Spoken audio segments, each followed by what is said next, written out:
Gràcies, senyor alcalde, senyores jurades i senyors jurats. Si hagués de buscar una imatge per definir l'estat de la ciutat, triaria l'escultura caiguda de Ripollès. No està com havia d'estar, té greus problemes estructurals, l'equip de govern diu que no és culpa seva, porta massa temps immòbil i ningú no sap quan s'arreglarà i ja sobre ningú no sap qui ha de pagar els danys. Però és provisional. Les mans es tornaran a alçar, els coloms simularan que volen i ens agradarà més o menys, però és la nostra. I s'haurà d'aprofitar la desgràcia per millorar les estructures que la suporten de forma que quan torni el mal temps pugui aguantar potent i poderosa. I serà de justícia que pague qui ha de pagar, qui ha bastit unes estructures poc sòlides, però no les ciutadanes i ciutadans de Castelló. Així està la nostra ciutat, caiguda però no derrotada, ferida però no morta, agenollada però no vençuda. I d'este debat cal esperar que isquen propostes rigoroses per començar el redreçament. Confessaré que no sóc optimista. Sí sobre el futur de Castelló, però no sobre la utilitat d'este debat on no tenim ni tan sols temps per pair la intervenció del senyor alcalde i poder debatre sobre ella. Li respondré en el segon torn. L'estructura del debat és de monòlegs concadenats i a sobre ni tan sols podem votar propostes de resolució. Tant en el debat d'investidura d'Alberto Fabra com en el d'Alfonso Bataller, el meu grup va fer tot un seguit d'aportacions, de propostes concretes sobre allò que enteníem podia ajudar a la ciutat en un quadrienni que preveíem econòmicament molt complicat. Totes les aportacions van caure en l'oblit. No passa res, vostès no tenen cap obligació d'estar d'acord amb allò que nosaltres proposem. Nosaltres, en canvi, tenim l'obligació d'insistir i ho fem constantment presentant mocions i propostes que emanen del nostre programa i que pretenen ajudar a que la ciutat progresse.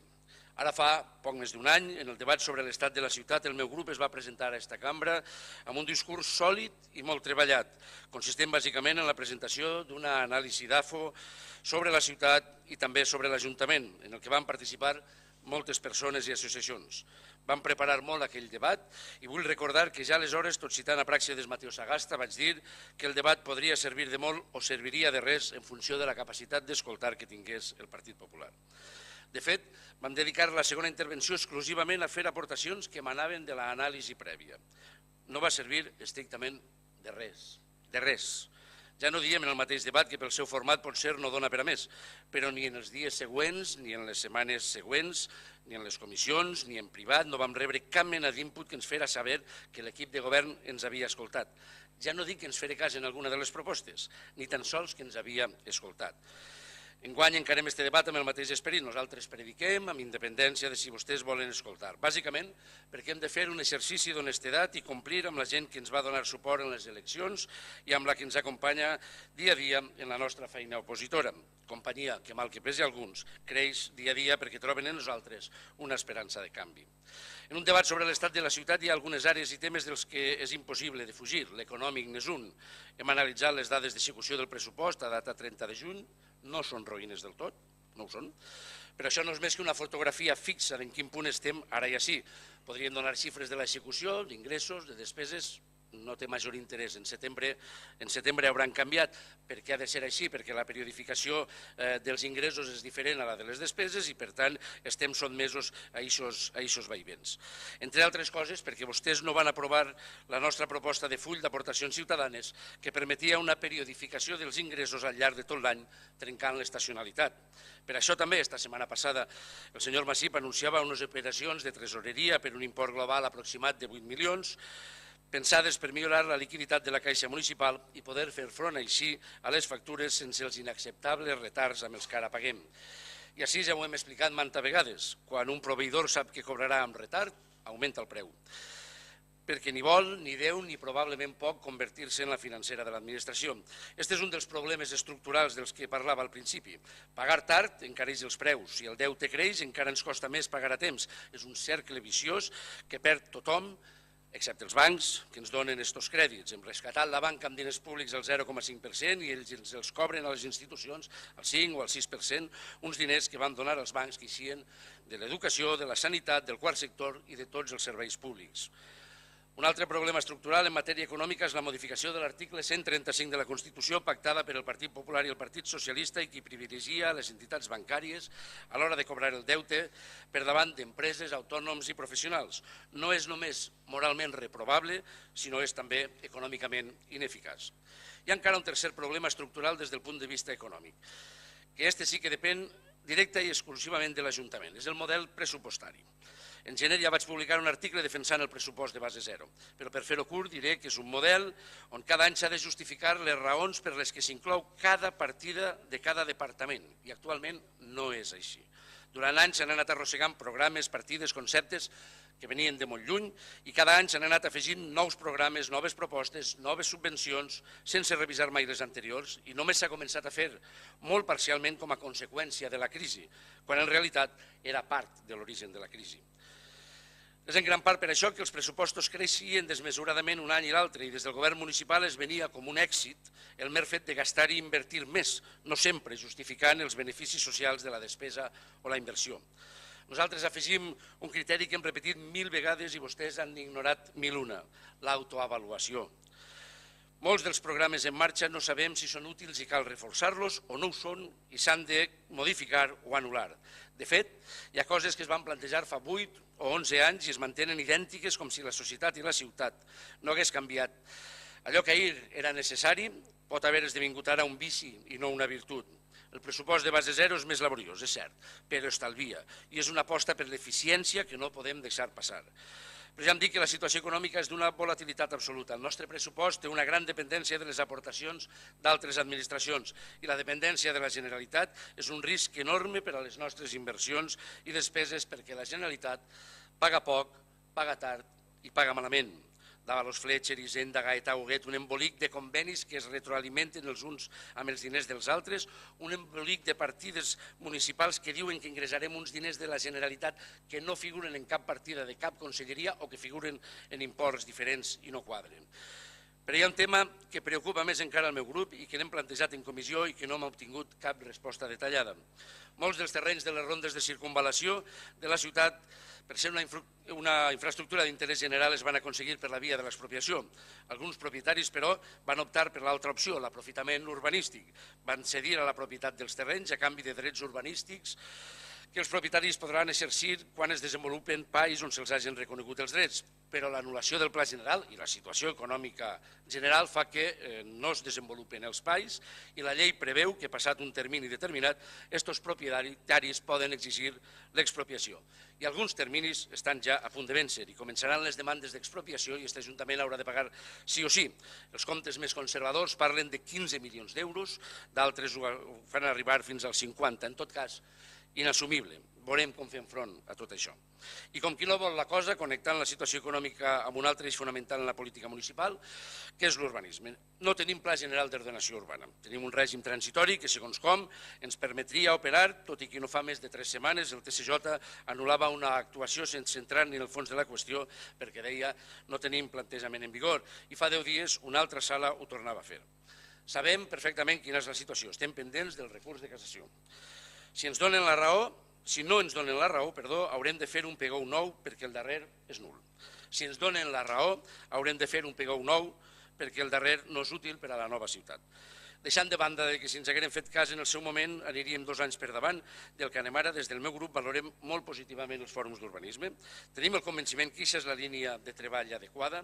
Com a grup hem escoltat amb atenció i vocació d'aprendre les aportacions que ha fet la ciutat, amb especial interès les dels col·legis, associacions professionals vinculades al desenvolupament urbà, tecnològic, industrial, sostenible, humà i d'infraestructures per a la nostra ciutat. Ara hem de convertir això en alguna cosa que siga molt útil. Quan comenci la redacció del nou PGO, la revisió en profunditat que necessita, serà aleshores quan el meu grup farà les aportacions concretes en l'àmbit que com a força política ens pertoca, que és aquest Ajuntament. Hem d'avançar cap a un nou model, no especulatiu, no extensiu, hem d'acostumar-nos a usar conceptes com economia del sòl, microurbanisme. El procés, però, ha estat molt satisfactori, tal com vaig fer al final del fòrum de conclusions, felicito els tècnics, al regidor d'Urbanisme i al senyor alcalde. Podem pensar diferent, però hem de pensar junts. Però vostès han de fer bondat, també els ho dic, perquè hi ha coses que són molt preocupants. El tema del pas del tram per Ribalta, els informes dels organismes independents, alguns emesos a instàncies del nostre grup davant la passivitat de l'equip de govern, avisaven de la il·legalitat de fer passar el tram per dins. I no ens enganyem, l'autorització de conselleria l'assignava un càrrec polític col·locat per agrair-li haver estat cap de llista a Morella i haver tornat a perdre. I no, jo acuse públicament al Partit Popular de voler fer amb el Ribalta el que ja va fer amb l'Auditori. Fer una construcció il·legal, la de l'auditori té sentència ferma, en zona verda i usar la política de fets consumats com única eixida. Jo he sentit en esta sala a Alberto Fabra, en aquell moment regidor d'Urbanisme, retar arrogant i dir a l'oposició que demanara l'execució de la sentència. Va dir, ja explicaran a la societat que se queden sin dotació. I com és obvi, cap disculpa, absolutament cap disculpa per cometre una il·legalitat. Doncs els advertisc que esta vegada sí que demanarem l'execució de la sentència. Perquè la sentència no prohibeix l'obra, prohibeix que passi el tram. I ja explicaran vostès per què han gastat una milionada en una obra inútil, en lloc d'arreglar el passeig Ribalta per als vianants, com era la seva obligació des de fa molts anys, i dissenyar un traçat alternatiu per al tram, perquè tot plegat hagués estat més econòmic i sobretot hagués estat legal. Això també forma part del debat de l'estat de la ciutat. La forma despòtica i sovint vulnerant la legalitat, només cal veure el nombre de sentències condemnatòries que té aquest equip de govern per la seva manera de plantejar l'urbanisme. I vull acabar amb un punt fonamental, l'atur, el principal problema de la nostra ciutat i del nostre entorn. És el moment també per a dir que el Pla E va resultar un fiasco en aquest sentit. Les condicions que plantejava de creació de llocs de treball per aturats o subcontractació amb autònoms no es van complir. Tant és així que la pràctica totalitat d'empreses que van guanyar licitacions estan sent sancionades per l'Ajuntament per incomplir aquestes premisses. Així que haurem d'assumir que les ocurrències d'urgència no serveixen. És cert que l'Ajuntament no té instruments específics de lluita contra l'atur i no té competències generals, però res no li resta la capacitat de ser part de la solució. Per això el meu grup lamenta profundament que el passat plenari el PP votés en contra de reactivar el pacte local per l'ocupació. Som molt conscients que l'objecte primer d'aquest instrument era vehicular unes subvencions que el govern popular de la Generalitat no va pagar, però és un instrument útil si en redefinim les funcions. En aquell pacte hi ha tots els actors socials, empreses, sindicats, administracions. Demanem formalment al PP que s'ho repense i els convoque amb el mateix esperit que ha posat en marxa els fòrums d'urbanisme, escoltar i debatre amb experts sobre les mesures en clau local que poden ajudar a resoldre la dramàtica situació de centenars de famílies de la nostra ciutat. Ho torno a dir, podem pensar diferent, però hem de pensar junts. I en aquest sentit, senyor alcalde, l'informe que el nostre grup ha elaborat un document obert, amb participació de moltes persones, que du el nom de Compromís Municipal per la Creació d'Ocupació, que inclou més d'un centenar de mesures concretes, possibles, realistes, i que dividim en 6 àmbits d'actuació. Empreses i emprenedors, el coneixement i la innovació, el comerç i el turisme, l'urbanisme i l'habitatge, altres àmbits d'ocupació, l'orientació i la formació per a la inserció laboral. Quasi cap d'aquestes mesures, 98 per a ser exactes, porta associada una despesa nova. No la porta. Es tracta de modificació de procediments, de modificació de sistemes de treball, d'incentivació, de creació de nous jaciments d'ocupació.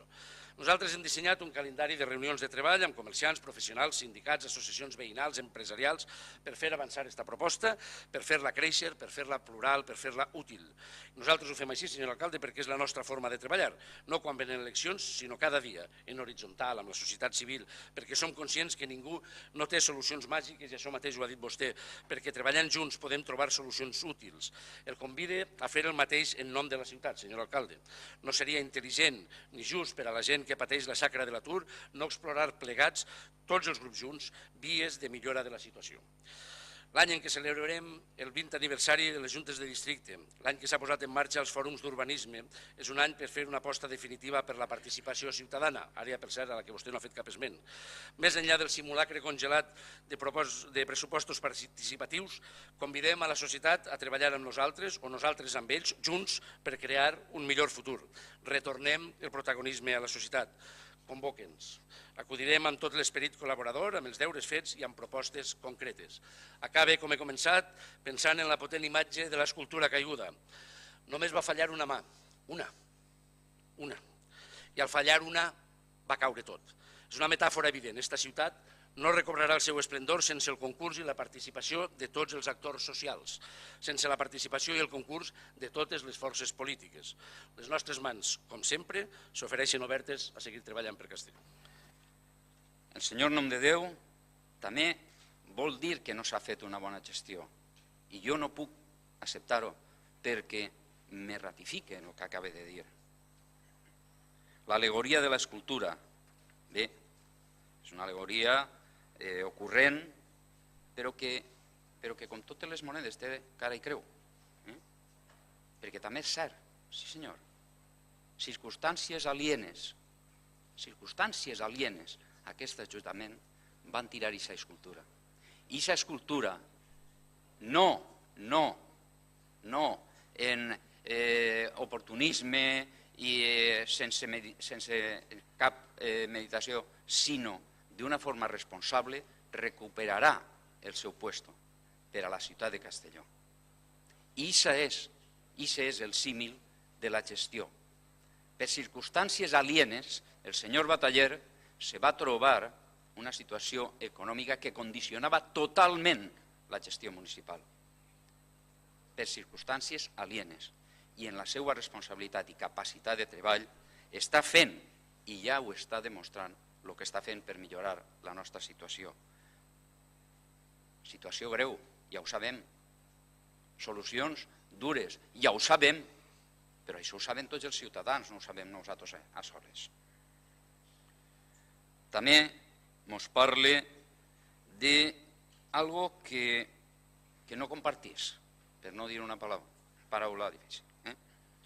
Diu que vostès porten mocions, porten propostes i cap s'accepta. No és cert, no és cert. Sí que n'acceptem, sí que escoltem. Tal vegada la resposta que donem no és la que vostè vol escoltar. Bueno, això és normal. Però sí que escoltem i agraïm, i ho dic així públicament, i agraïm les propostes constructives que se fan des de l'oposició o des del seu grup. Ens ha parlat també d'aquesta frase de pensar junts. Ahí estem, nosaltres ahí estem. I ha dit vostè, el dels foros d'urbanisme.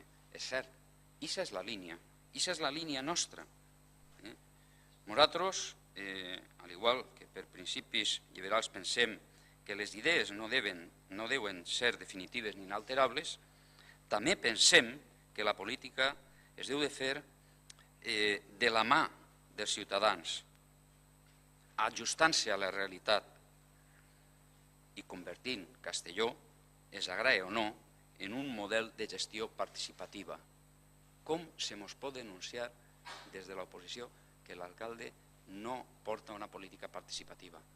Si Castelló és un exemple, és començant en les juntes de districte, Consell Social, participació ciutadana, atenció a tots i cada un dels col·lectius en les seues propostes.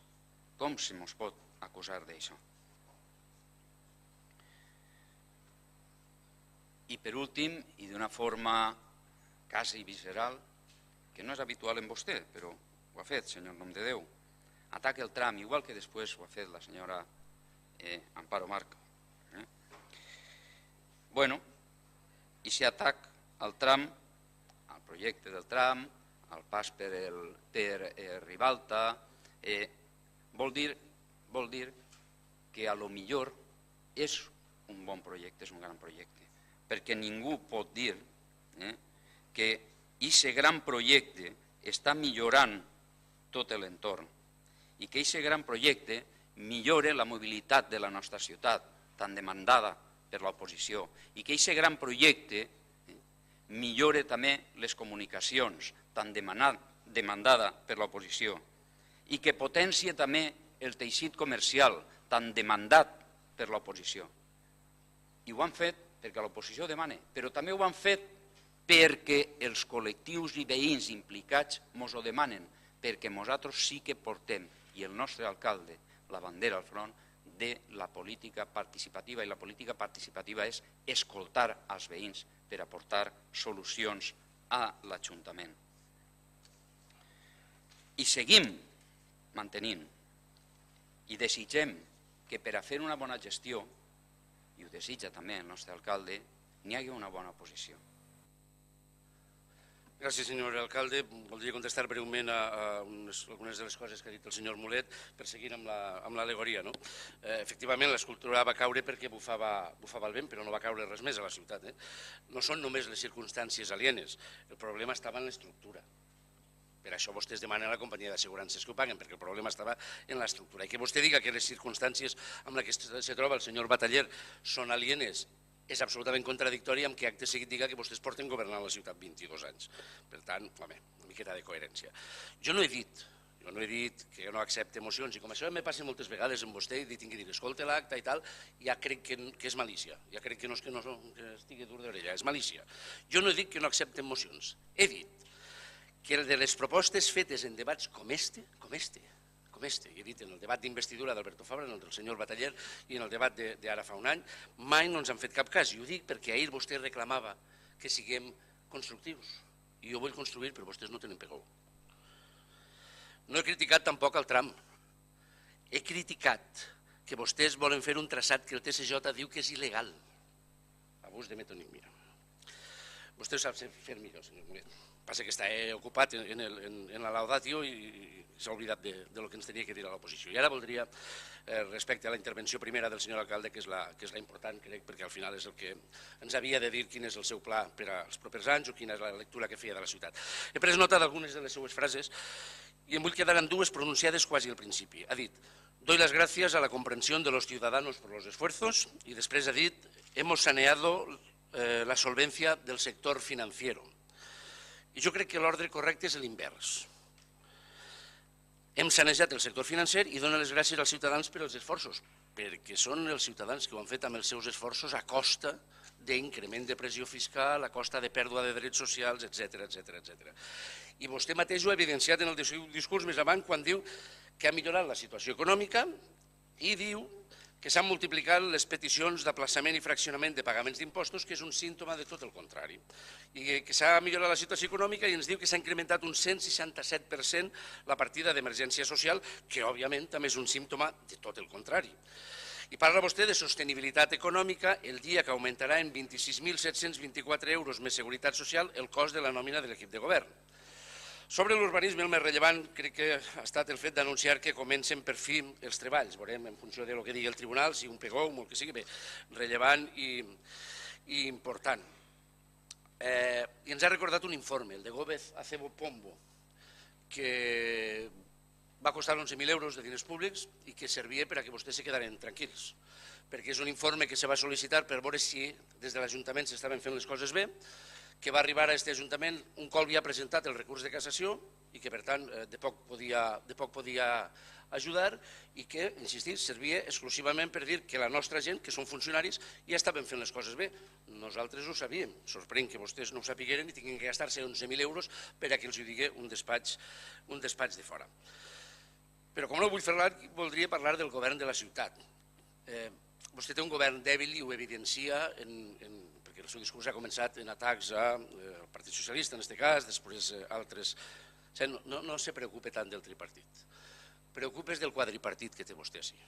Vostè té un quadripartit, té els que el defensen de part de Moliner, els que el defensen de Moliner, els de Virgencita, que me quede com estoy, i vostè que està tot sol.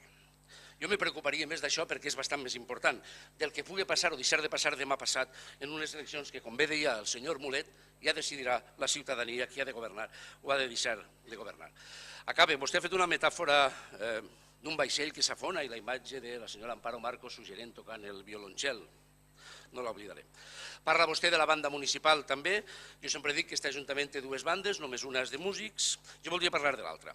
Em consta que vostè és un melòman, i sé que és un gran aficionat al jazz, crec que a més n'entén de veritat, i per tant no li donaré cap lliçó, però sap vostè perfectament com funcionen les bandes de jazz. Toquen un estàndard i permeten als solistes, com és lògic, que vagin evolucionant la melodiosa sinfonia del saxofon, el tarrabastall sorollós de la bateria, però un ritme sincopat, crec que se'n diu, però després han de tornar a la melodia de base. Per tant, fa vostè bé deixant que els seus solistes vagin dient coses i tal, però a vostè li correspon després que tornen a fer un discurs de base a la melodia de la peça que estan tocant per a que la puguem reconèixer els altres, i això no funciona. El problema d'aquest equip de govern, d'esta banda de jazz, és, senyor alcalde, no és que tingui solistes més o menys brillants, el problema és que vostè, que l'hauria de dirigir en eixa batuta o vara de mando que li van regalar, és incapaç de marcar-los el ritme. Estos son sus planteamientos, vistos desde un análisis DAFO, debilidades, amenazas, fortalezas, oportunidades. Estamos ante la oportunidad histórica de seguir creciendo o a la amenaza de que ustedes vuelvan a dejarnos como nos dejó el Partido Socialista. En cuanto a usted, señor Nomdedeu, Hace un año le agradecí en este salón su predisposición para colaborar. Hoy no podría decirle lo mismo. Ha abandonado usted esa actitud colaborativa y cualquier asomo de tolerancia y de crítica constructiva, pero he de agradecerle que hoy ha hecho una propuesta que he de reconocerle que coincide plenamente con uno de los objetivos estratégicos que nos hemos marcado desde el inicio de este mandato, que es el presupuesto municipal cero. Tenemos un plan de mandato, tenemos un comité de dirección y créame, eso que ha propuesto usted estamos haciéndolo semanalmente para ir quitando partidas que no suponen ningún beneficio para la ciudad y incorporando esas partidas que son mejores. Le acepto esa propuesta, al igual que le agradezco su felicitación por los foros. Y espero de verdad que esas propuestas que trae usted, esas 98, las podamos ver y las podamos ir trabajando conjuntamente con nosotros.